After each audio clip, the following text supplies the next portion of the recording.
संविधान बदलने की बात अब तक चलती फिरती आशंकाओं की तरह देखी जाती थी, अफवाहें मानकर खारिज कर दी जाती थीं। लेकिन जब प्रधानमंत्री नरेंद्र मोदी के आर्थिक सलाहकार परिषद के अध्यक्ष बिबेक देबरॉय 15 अगस्त के दिन लंबा लंबा लेख लिखकर विस्तार से बताने लग जाएं कि 2047 के लिए एक नए संविधान की जरूरत है, तो सतर्क हो जाना चाहिए। बिबेक देबरॉय ने अपने लेख में उन आशंकाओं और अफवाहों को सही साबित कर दिया है कि कहीं से ये सोच निकल कर तो आ रही है। प्रधानमंत्री के आसपास के लोग संविधान बदलने की बात का हौसला अब दिखाने लगे हैं। यही अपने आप में औपचारिक संकेत है कि कुछ हो रहा है। तो क्या अब लोकतंत्र और समानता का मतलब बदल गया है दुनिया में? और बिबेक देबरॉय की राजनीतिक दुनिया में ऐसा क्या हो गया है कि समानता और लोकतंत्र को उन्हें नए सिरे से समझने की जरूरत महसूस हो रही है? ऐसा क्या हो गया है कि वे नागरिकता की नई परिभाषा चाहते हैं? उनके दिमाग में क्या है ये नहीं बताते। ऐसा उन्होंने पिछले साल एक लेख में कहा था, जिसके बारे में हम आगे बताएंगे। कहीं वो परिभाषा उस नागरिकता कानून की तरह संकुचित तो नहीं होगी जिसे पास करने के बाद आज भी लागू नहीं किया जा सका है। उस समय भी नागरिकता को लेकर खूब बहस हुई थी, मगर यही सरकार कानून लागू नहीं कर सकी, नियम लागू नहीं कर सकी। तो अब बिबेक देबरॉय को नागरिकता को लेकर क्या नया समझना है? यह सवाल पूछने की जरूरत ही क्यों पड़ रही है? क्या लोकतंत्र का मतलब इन्हें नहीं पता या कोई नया मतलब लाना चाहते हैं? बिबेक देबरॉय का यह लेख खतरनाक इरादों से भरा लगता है। मिंट अखबार में बिबेक देबरॉय का यह लेख छपा है। मुमकिन है सरकार इसे किसी व्यक्ति की निजी राय बताकर खारिज कर दे, लेकिन यह सामान्य लेख नहीं है, पूरे यकीन के साथ लिखा गया है। यह वो मामला ही नहीं कि खारिज कर देने से बात खत्म हो जाएगी। बिबेक देबरॉय लिखते हैं कि हर किसी को पसंद है कि बदलाव तेज गति से हो, ऊंचा हो और मजबूत हो। हमें 1950 में जो संविधान मिला था वो तो अब हमारे पास है भी नहीं। कई बार संशोधन हो चुके हैं और हमेशा अच्छे के लिए नहीं हुआ है। 1973 में सुप्रीम कोर्ट ने कहा था कि बेसिक ढांचा नहीं बदला जा सकता। ये इन्हें ठीक नहीं लग रहा है। राज्यसभा में पूर्व चीफ जस्टिस रंजन गोगोई का इस संदर्भ में बयान याद कीजिए। तब लगा कि उनका बयान है, मगर ये तो कहीं और से आता नजर आ रहा है।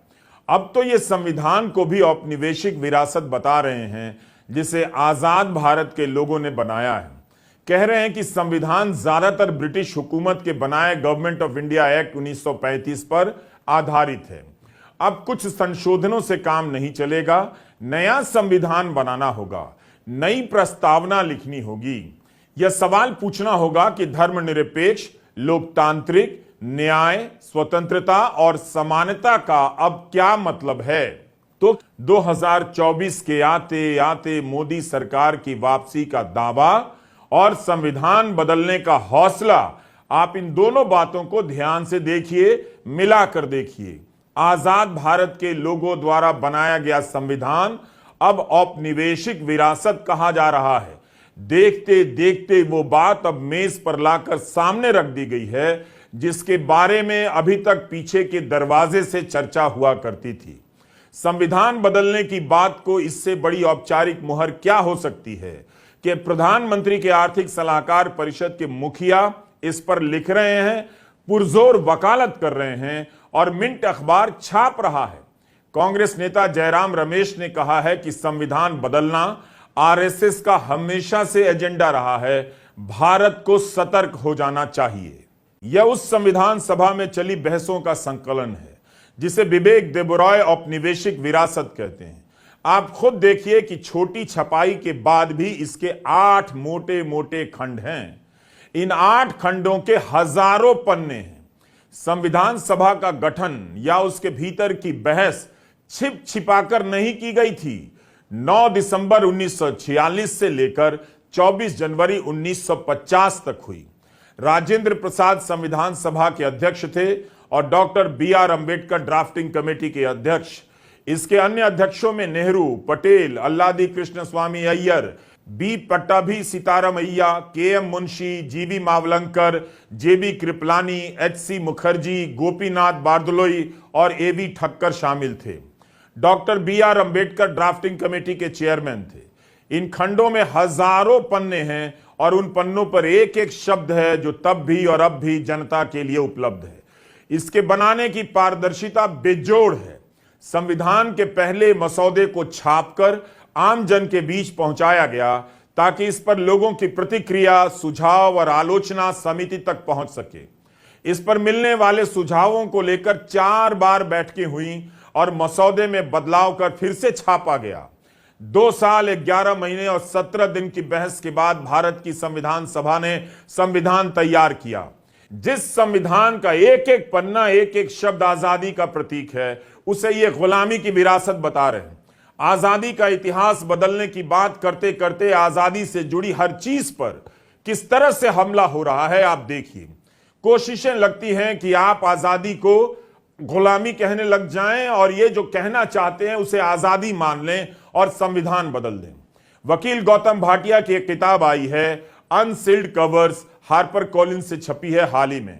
पिछले 10 साल के दौरान अदालत के फैसलों का विश्लेषण किया है, देखने के लिए कि कितना कुछ बचा है, कितना कुछ मिट चुका है। देखा कि 2015 से यह विचार किस तरह से चला आ रहा है। लोकतंत्र में निर्वाचन, चुनाव बहुत महत्वपूर्ण है, पवित्र है, मगर वही हर बात में सर्वोपरि नहीं है। यह बात हमारे संविधान निर्माता जानते थे, तभी अलग अलग संस्थाओं और उनकी जवाबदेही की कल्पना कर रहे थे। हर बात में बहुमत की बात करने वाले वही लोग होते हैं जो किसी सवाल का जवाब नहीं देना चाहते, अपने मन के फैसले को जनता का फैसला बताकर जनता पर ही थोप देना चाहते हैं। पिछले साल संविधान दिवस के मौके पर प्रधानमंत्री नरेंद्र मोदी ने कहा था, और ये उनके ही शब्द हैं, कि हमारे संविधान के प्रियम्बल की शुरुआत में जो वी द पीपल लिखा है, यह सिर्फ 3 शब्द नहीं है। वी द पीपल एक आह्वान है, एक प्रतिज्ञा है, एक विश्वास है। संविधान में लिखी ये भावना उस भारत की मूल भावना है जो दुनिया में लोकतंत्र की जननी रहा है, मदर ऑफ डेमोक्रेसी रहा है। 10 महीने बाद विवेक देबरॉय लिखते हैं कि वी द पीपल के लिए पूरा केस बनता है, माहौल बन गया है कि नया संविधान अंगीकार किया जाए, स्वीकार किया जाए। क्या चीजें बहुत तेजी से बदल रही हैं या नए नए थीम लॉन्च किए जा रहे हैं ताकि आप फिर से इस तरह की व्यापक बहसों में उलझा दिए जाएं। इस तरह की थीम लॉन्च की जाती रही है पिछले 10 साल में, ताकि बहुत सारी थ्योरी मैदान में लॉन्च हो और आप इसी में व्यस्त रहें। इससे फायदा यह होता है कि आपकी जो समस्या है, आपके जो सवाल हैं, उन्हें राजनीतिक चर्चाओं में जगह नहीं मिल पाती है। आपके सवालों पर चर्चा नहीं करेंगे, बल्कि आप चर्चा करें, इसलिए नए नए सवालों की सप्लाई कर दी जाती है। विवेक देबरॉय ने इसी तरह का एक लेख 11 जून 2022 को लिखा, जो न्यू इंडियन एक्सप्रेस में छपा। इस लेख में जनाब सुझाव दे रहे हैं कि राज्यों का फिर से पुनर्गठन होना चाहिए। उनके इस लेख को फिर से पढ़िए। इसमें वे सवाल उठाते हैं कि राज्यसभा की अब जरूरत ही क्या है। आगे बढ़ने से पहले एक पुरानी खबर फिर से दिखा देता हूं। हड्डियों को सिहरने की जरूरत नहीं पड़ेगी, आपका समय बचा देता हूं। 2015 में दिवंगत अरुण जेटली ने कहा था कि क्या राज्यसभा, जो निर्वाचित नहीं होती है, जिसके सदस्य चुने नहीं जाते हैं जनता के द्वारा सीधे, लोकसभा पर सवाल कर सकती है? तब जेटली वित्त मंत्री थे और राज्यसभा में सत्ता पक्ष के नेता। मगर यहां तो विवेक देबरॉय सीधा सवाल कर रहे हैं कि क्या राज्यसभा की जरूरत है?